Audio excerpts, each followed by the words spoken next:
The recent COVID-19 pandemic has forced significant changes in the way we live day to day, including the way many of us work. Most organizations have been required to adopt an immediate work-from-home strategy during a time of quarantine and social distancing requirements. While much of this seems pretty straightforward, there have been numerous challenges presented to organizations that have not historically endorsed this type of working culture. How does this change affect many organizations? What challenges were presented initially, and what will be the next steps to the new normal? Welcome to the Go Beyond Disruption podcast, brought to you by the Association of International Certified Professional Accountants, the unified voice of the AICPA and CIMA. Every week, members of our team will share insights from inside the accounting and finance profession that help you stay ahead of the curve, whatever business you're in. I'm your host, Stephen Ursillo. I'm the National Leader of Information Assurance and Cybersecurity and a partner with Bekaert, and I'm also the current chair of the AICPA IMTA, Information Management Technology and Assurance Executive Committee. This week's episode is all about COVID-19, working from everywhere, and we're talking to Daimon Geopfert and Nettleton about some particular challenges and considerations organizations are facing as a result of the pandemic work from home requirements. Les, why don't you tell us where you're calling in from? Hi, Steve. My name's Nettleton. I'm Director of Information Technology Services at Bourgeois, Bennett CPAs and Consultants with 4 offices in Southeast Louisiana. We're a 95-year-old traditional CPA firm with about 100 personnel, mainly focused on audit, tax, and litigation support. I've been with Bourgeois Bennett for 34 years, having cut my teeth back in the mid-'80s on IBM PC XTs, for those of you old enough to remember those dinosaurs. I specialize in technology management consulting, systems analysis, and IT training. Daimon, why don't you let us know where you're coming from? Hi, this is Daimon Geopfert. I'm the National Leader for Security and Privacy Consulting at RSM, the 5th largest CPA firm in the U.S. And my background, I'm heavily Department of Defense with a lot of specialties in incident response, digital forensics, penetration testing, and security monitoring. First question I have is really for Daimon. What risks do organizations face when employees start to return to the office with devices that were rapidly deployed and have been operating in home environments for months now? This is a situation that we're seeing a lot of right now, and it's going to escalate rapidly. The easiest way to describe it is to use some stories for organizations that are in states that are early opening, that they're already well down the road of getting employees back on site. We just recently started an incident response at a client that had an employee that was using a laptop that had been rapidly provisioned, sort of a unplanned process. The organization had actually gone to a big box store, bought all the laptops they had in stock, dropped a stock image with very few controls on it, sort of the basics that they used in the organization, sent them home. Somewhere along the line, the employee got a piece of malware on the laptop. The malware was GeoIP aware, meaning it was when it was phoning home, it was looking up the IP address and seeing that it belonged to a residence, and so it didn't do anything. When the office opened back up, the individual returned to the office, plugged the laptop in. The malware realized that it was now phoning home from a corporate environment, dropped ransomware into the environment, and as the organization was trying to essentially reboot and come back into normal working order, ransomware locked down the environment. So that, as an example, is what most organizations are dealing with right now. So when we talk to them tactically, what does this mean to them, is they have to be aware that many devices that were sent home with employees were designed and deployed to using images that were meant to be used in the corporate environment. So they were in the typical corporate security bubble. They had firewall spam filters, network level malware and intrusion detection systems protecting it. And instead they went into relatively uncontrolled home environments. So what we're trying to get most organizations to think through is that these devices really at this point are no longer trustworthy. So how do you have a check-in process for organizations to reboot in a way that the employees can show back up, that you can extract any necessary data off of the platforms, any material artifacts, whatever it's going to be, in a controlled fashion while still treating the endpoint essentially as untrusted? Many organizations, what they're doing is standing up cloud environments, having employees upload the data into those environments, and then re-imaging the devices and putting the data back onto the devices.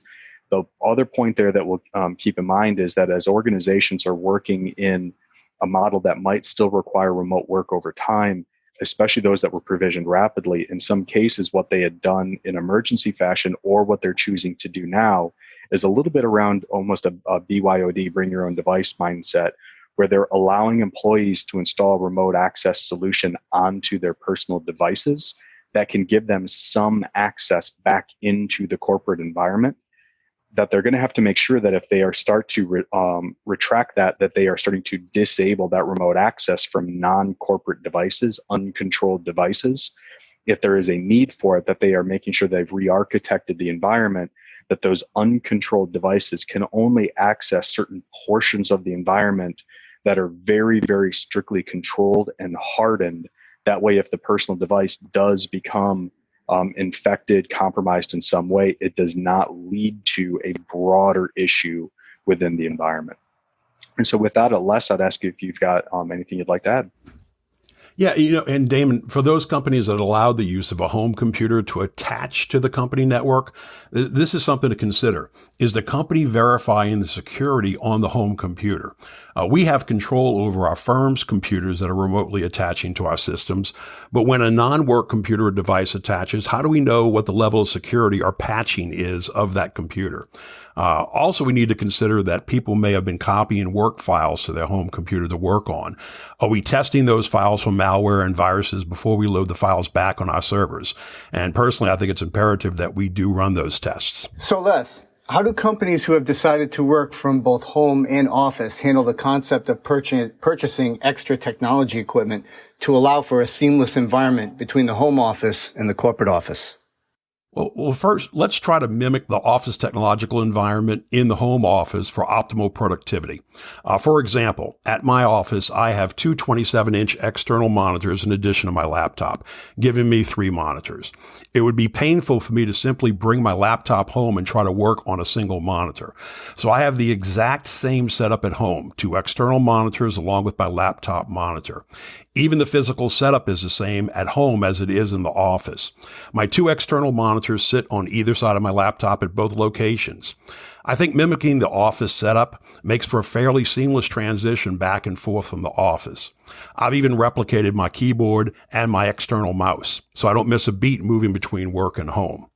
A frequent question I've gotten from my clients is how the home office hardware is paid for. Some companies have recognized that staff are more productive with a mirrored environment at the office and home, so they are allowing staff to submit expense reports for purchased equipment. Some have given each staff a stipend to use on home equipment, and some have said employees are on their own. Another consideration is that the company is mandating a work-from-home policy. Do they have the responsibility to pay a stipend for home internet connectivity? Finally, with a work from both home and office environment, we have a number of people who are not used to taking their laptops out of the office that are now doing so. See, I have no worries about our audit department. They're used to working remotely in clients' offices. But other staff, like administrative staff, may have never brought a laptop back and forth from home to work and back. So we have to address with them the physical security of that laptop. So I like to preach this as the $100,000 test. Instead of your laptop being in a laptop case, you now have $100,000 in cash in that case. How would you treat that? Would you put $100,000 of cash in your trunk and go to dinner, or stop at the grocery store on the way home? Hopefully the answer is no. So I try to impress my people that they should always keep their laptop bag on their person while traveling. Damon, anything to add? You did a great job. I just have a few minor points. From a pure security perspective, what you're seeing now, especially in the situation that we're in right now, where there's this sort of forced acceptance of remote work, is something that's been building for quite a while in the corporate environment as this bleed over into home environments and personal devices continues to accelerate.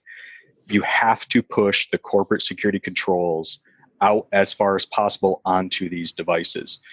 So the example I was using prior, where organizations in some cases had simply given out the VPN client that that users could drop onto their home systems, the client, and it let them connect into the corporate environment.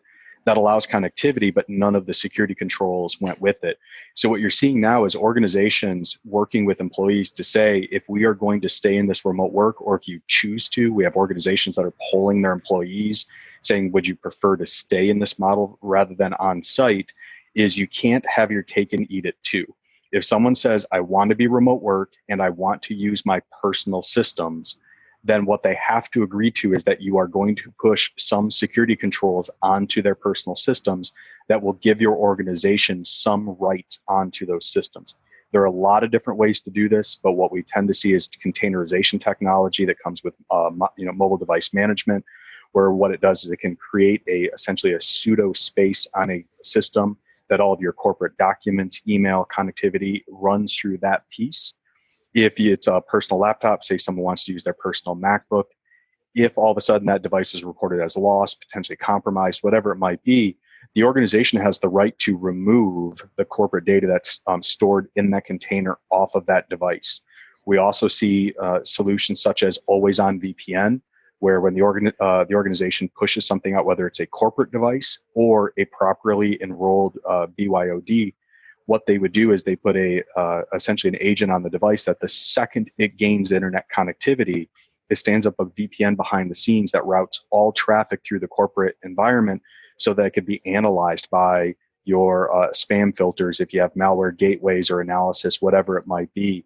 So anything along those lines is if you're going to stay in these long-term remote environments or hybrid environments, if you're doing it combinations of corporate devices or personal devices, is you have an obligation from a risk management perspective, especially if the data is any type that is sensitive or has a regulatory component to it, is the controls have to follow the data. So make sure you're pushing that out as far as possible onto those devices. Thank you, Daimon. I think those are some great points around endpoint management and considerations that these client systems need to take into consideration with corporate governance.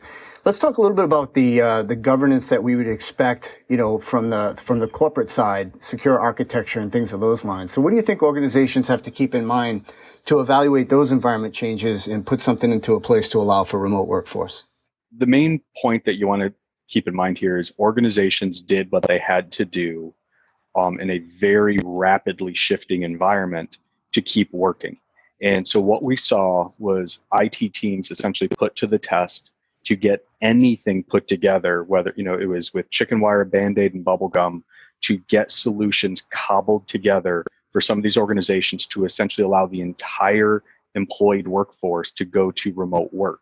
And what this means is, while it kept the business running, organizations now are starting to look back and say, what happened? While we are thrilled with the IT teams for getting us through that, what actually occurred? And so what's going on now is we've got organizations that what they want us to do is go back and look at and say, what changes actually did occur and what does that mean to us? So commonly what we're seeing is that when the organizations flipped to remote work, they had to make very, very significant changes to their architecture, the way the network was laid out, how they've changed firewall rules, undid segmentation, whatever it took to keep the organization working.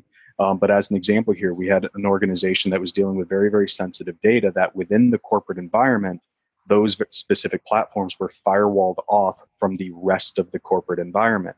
When they flipped to remote workforce, the remote technologies they stood up did not play well with the solution. They could not gain access to those segmented systems. So to keep the business working, what they did is they undid the segmentation and took those systems and put them back onto the corporate environment. Now what they're trying to figure out is, what does that look like? They have employees coming back on site. They're going to be working day to day in the corporate environment, where now these very, very sensitive systems are moving data around on the flat network, but they still have to keep it there to facilitate the remote work. And so what we're looking at now is organizations are trying to figure out, what do they have to undo, redo, do from new, and deploy to new technologies, new architecture, whatever it might be, to make sure they can continue with the remote work, but not carry the risk that they potentially incurred through the rapid changes that they dropped into place. The one twist off of this that's coming in is we have organizations that, while they're essentially smoothing this over and securing the architecture now to facilitate long-term remote work in the proper manner, the issue is, during the interim, while they made these emergency changes, they are only now coming into some type of recognition that they violated potentially some regulatory or industry requirements around the protection of certain types of data. As an example, we have an organization contacting us right now around the segmentation issue, that they pulled some systems out from behind segmentation to facilitate remote work. but they have to do a self-attestation to a regulatory body saying that they've met a variety of security controls around protecting that type of data. And they're only now realizing that some of the architectural changes that they've been running with for about 2 months violated multiple aspects of that regulation. And so now they're in the point where they're trying to figure out how to redo the environment to let them be regulatory compliant. But now what does that mean to them as they have to essentially self-notify to the regulatory entities? So those are the things from an architecture perspective, which is you can't rely on the changes that kept you operational to be secure and compliant. And in some cases, you might have incurred a legacy risk now that you're going to have to reconcile at some point that those changes exposed you to some other type of issue. Les? I really like the way you put that, Damon. I think one of the things that IT teams are going to have to do is they're going to have to really do a good job of evaluating what they did and how are they going to make it work in the future. And I think that that's an ongoing process. I don't think that you can just do a one-time evaluation, sit down, have a meeting or two, and transfer your stuff back to how it was before. I also think it's important if multiple platforms were used that the user comes back to whatever platform the company settles on. For example, for our firm, as we rushed out the door in March to work from home, we had no established video conferencing platform for the firm. Now, we did have one video conferencing platform for inter-office videos, but it was very proprietary for them. During the first few weeks, we had some users using Zoom, some users using Microsoft Teams, and some users using Google Meet. As we start to return, we need this video conferencing technology, and we need to attempt to move to a single company approved platform. And I think it's that way as we look at not only hardware, but software too, making sure that everything comes back into one secure location and one secure application. Those are all great points, Les. What are some of those potential after effects of employees coming back using these workarounds to keep business going, such as unauthorized business or personal cloud storage, local storage on home systems, et cetera? And how does that really affect things? Well, Steve, my first concern is for those without cloud-based, robust document management systems is the simple duplication of files. I have clients with no internet capability back into their offices who allowed their departments to download files from their servers to their hard drives. Now, the issue they face as they return to their offices is what to do about these multiple people who have downloaded the same files. As these files are being returned to the server, someone needs to verify that they were the only ones who made changes to the file. One client who had this issue is looking at file dates, and if they go to upload a file back to the server, they check to see if the date of the file on the server is more recent than the one that they're restoring. This helps fight overwriting a more recent file. Another client has staff returning files to specific locations on their networks, running some analytics on the modification dates, and then moving them back to the final storage location. Another issue with the workarounds is the use of personal external devices like external hard drives and flash drives. Some people use those as home backups. We encouraged all of our users to back up their files, especially if they had taken files off of our system and put them onto their local hard drives, that we wanted to have some sort of backup in case there was an issue with their hard drive. But did those external hard drives and flash drives, were they scanned for viruses and malware before and during use? It's something to consider as you receive these files back in your preferred storage location.